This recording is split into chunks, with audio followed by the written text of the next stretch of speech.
మా చెట్టు మీద కొంగు వాలింది చూడు, కొంగ. ఇదిగో కొనానా.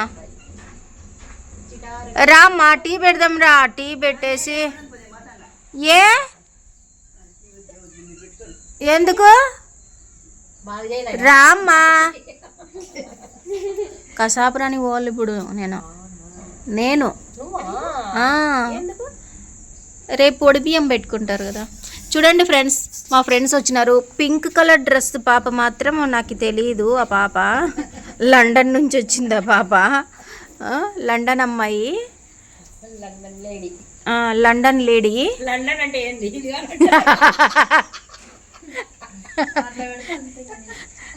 లండన్ అంటే ఏమో మీకు కూడా తెలుసా ఫ్రెండ్స్? చెప్పండి. వీడియోలు తీసి తీసి తీసి అలసిపోయినారనమాట ఈ పిల్లలు. మాకు డ్యాన్స్ నేర్పించి అలసిపోయినారు. కనిపించకూడదని ఆ పిల్ల చూడండి ఎట్లా ఎట్లా ఎస్కేప్ అవుతుందో చూడండి. ఇట్లాంటి ఫ్రెండ్స్ ఉన్నారనమాట. ఈ ఫ్రెండ్సే నాకు ఉండేది.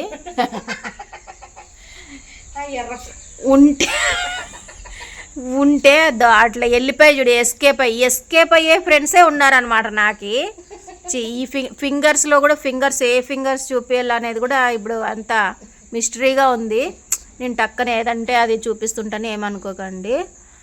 ఆ ఫ్రెండ్ అట్లా వెళ్ళిపోయా. ఈ ఫ్రెండ్స్ ఇట్లా అలసిపోయి పండుకున్నారు. ఈ ఫ్రెండ్స్ ఎనర్జెటిక్గా ఉంటుంది. మా వీడియోస్ మా ఇద్దరి కాంబినేషన్లో తీసిన వీడియోస్ ఎట్లుంటాయో చెప్పండి, సజెషన్స్ ఇవ్వండి. ఇంకా ఏవేవి కావాలో సజెషన్స్ ఇవ్వండి, చెప్పండి. కసాపురానికి ఇప్పుడు పోతే రేపు అండి వచ్చేది మేము. హాయ్ ఫ్రెండ్స్, హెలికాప్టర్లు చూసుకుంటూ కూర్చున్నాం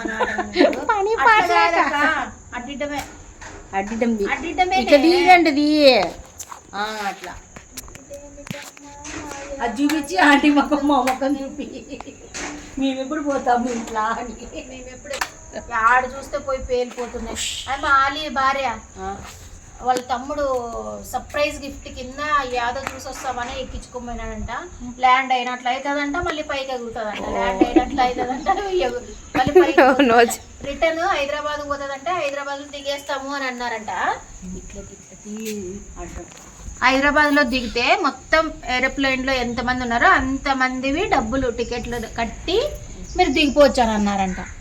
అట్లా మిడిల్లో డ్రాప్ అయితే ఆమె షార్ట్లో చెప్పింది కదా. అట్లా పరిస్థితి మనకు వస్తే మన బతుకులు ఎంత, మన కత్తి ఎంత, అన్ని కట్టి దిగ ఆమెకు భయం అయ్యి దిగిపోతానంటే అట్లయినా సరే కట్టి దిగిపోతాననిందంట. హలో ఎవ్రీవాన్, అందరూ ఎలాగున్నారు? మా ఉప్పర్ సోది అంతా విన్నారు కదా. అట్లా గడిచిపోతుంటుంది అనమాట. ఒక్కొక్కసారి అస్సలు మ్యాటర్ లేని మాటలన్నీ మాట్లాడుతుంటాము. టైం ఎట్లా గడిచిపోతుంటుందో తెలియదు అనమాట. ఒక రోజులో కనీసం ఒక 1 అవర్ అలా గడిపితేనే మైండ్ రిఫ్రెష్గా ఉంటుందని నాకు అనిపిస్తుంది. ఇక్కడ మీరేమంటారో కామెంట్ సెక్షన్లో కమెంట్ చేయండి. ఇక్కడ చూపిస్తున్న అది నేనేం ప్రమోషన్ చేయటం లేదు, ప్రమోషన్ చేసే అంత ఛానల్ కాదులే కానీ మంది. కానీ అది ఆర్గానిక్దని మా ఆయనకు అంటగట్టినారంట మీ ఆట. కానీ అది ఆర్గానిక్ కాదు కదా, ఏ ఆర్గానిక్ కాదు. దాంట్లో మైదా తప్ప ఏం లేదు. మనకు ఓపిక ఉంటే గింజలు ఏమంటారు, బయట పిండి కొనుక్కునే బదులు కన్నా గింజ తెచ్చుకొని దాన్ని శుభ్రం చేసుకొని మిల్లుకు పట్టించుకొని, అంటే మిషన్కి పట్టించుకొని,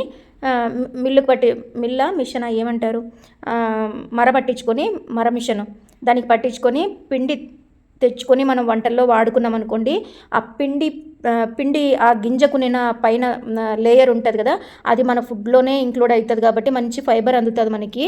అంతేగాని పిండిలకు అలవాటు పడకూడదు. అది నేను చెప్పాలనుకున్నాను ఆ పిండి విషయము. ఇంకొకటి, అసలు నీతి నిజాయితీ లేకున్నట్లు తయారవుతున్నారబ్బా. ఒక్క డబ్బుల కోసము బంగారు రేట్లు పెరుగుతున్నాయని ఈ మధ్య జరిగిన ఇన్సిడెంట్. అసలు ఆశ కదా మనిషికి, డబ్బులు కింద పడితే డబ్బులు తీసుకోవడము, ఏదైనా వస్తువు కింద పడిందంటే తీసుకునేకపోతారు కదా. ఆశ పోయి గోజులో రాయి పడుతుంది అని అంటారు చూడు పెద్దలు. అలాగా మా అనంతపూర్లో ఒక అమ్మకి, అంటే ఒక 60+ ఆ ఏజ్ ఉన్న ఆమెని చేతిలోకి 50 రూపీసో 500 రూపీస్తో చేతిలోకి ఇస్తే దానికి ఏదో కెమికల్ అప్లై చేసి ఉంటారంట. అది స్మెల్ చూడంగానే స్పృహ తప్పి పడిపోయి మొత్తం అన్నీ ఒలుచుకొని పోయినారంట. అంటే హెల్ప్ చేసే వాళ్ళు అట్లా దగ్గరికి పోయి పట్టుకుని పోయినట్లు పోయి మనుషులు చాలా నీచంగా దిగజారిపోతున్నారు ఇట్లాంటి వాటి కోసము. అసలు చాలా జాగ్రత్తగా ఉండండి. అందుకే నేను లాస్ట్ వీడియో కూడా అది పోస్ట్ చేసినాను. మీ అందరికీ ఎంత మాత్రం అది రీచ్ అయిందో అర్థమైందో నాకు తెలియదు. అంటే దానికి రిలేటెడ్ వీడియో పెట్టడానికి రాదు కదా, ఆ షార్ట్స్లో అయితే పెట్టడానికి వస్తుంది. కానీ నేను పోస్ట్ చేసినాను, కమ్యూనిటీలో పోస్ట్ చేసిన దాన్ని డబల్ లింక్ పెట్టేసినాను. చూడని వాళ్ళు ఉంటే వెళ్ళి చూడండి ఖచ్చితంగా. ఏ మాత్రం నాకు కొంచెం ఇన్ఫర్మేషన్గా తెలిసినా కూడా మీకు చెప్పాలనే చూస్తానన్నమాట. ఏ ఒక్కరికైనా మంచి ఇన్ఫర్మేషన్ అందుతుంది అని అన్నట్టు. ఇదంతా వంట అయిపోయిన తర్వాత మాకు బయట కొంచెం పని ఉండింది అనమాట. ఆ పని చూసుకొనేసి వచ్చినాము. ఎక్కడైనా కూడా చాలా జాగ్రత్తగా ఉండండి. ఇప్పుడు మాత్రము ఎంత అన్యాయం అంటే తల్లికి పిల్ల లేదు, పిల్లకి తల్లి లేదు అని అంటారు చూడండి, అలాగ తయారైనారనమాట. ఎవరో బయటోళ్ళే కాదు, మన ముసుగులు ఏమంటారు, ఇంకా ముసుగులు తొడుక్కుంటారు. వాళ్ళని దొంగలు అనని మనం గుర్తించలేమన్నమాట. ఇంటి దొంగని ఈశ్వరుడు కూడా పట్టలేడు అంటారు కదా, అవి మన ఏ రూపంగా వస్తాయో కూడా తెలియదు అనమాట. ఎందుకు ఇలాగన్నాను అనేది నెక్స్ట్ వీడియోలో చెప్తాను ఖచ్చితంగా. కొంచెం బయట పని ఉండింది అని చెప్పినాను కదా, ఈసారిని మీరు ఎవరైనా గెస్ట్ చేస్తారా, కనుక్కుంటారా? కనుక్కుంటే కమెంట్ సెక్షన్లో కమెంట్ చేయండి. నేను పిల్లలతో చేపించిన స్కిట్ చూసి ఈ యొక్క ఆర్ఫన్ పిల్లలకి ఒక నాటకం నేర్పించాలి అని అనేసి పిలిచినారనమాట. పిలిస్తే ఆ పిల్లలతోటే, అంటే షార్ట్ టైంలో పిల్లలందరికీ అంటే ఉండేదంతా మగ పిల్లలే ఉన్నారనమాట. ఆ పిల్లలకి నేర్పించే బదులు ఆల్రెడీ పిల్లలకి నేను ట్రైన్ చేసినాను కదా, మా పిల్లల్ని తీసుకోండి అంటే అస్సలు అట్లా కుదరదన్నారనమాట. అంటే ఆడపిల్లల పాత్రలకి ఆడపిల్లల్ని అని అట్లా తీసుకుంటారేమో అనేసి అడిగినాను. అట్లా లేదంట, మగపిల్లలకే ఆడపిల్లల పాత్ర కూడా వేసేస్తారనమాట. ఈ వీడియో ఇంత ఎలాగుందో కామెంట్ చేయడం అస్సలు మర్చిపోకండి. Thank you for watching.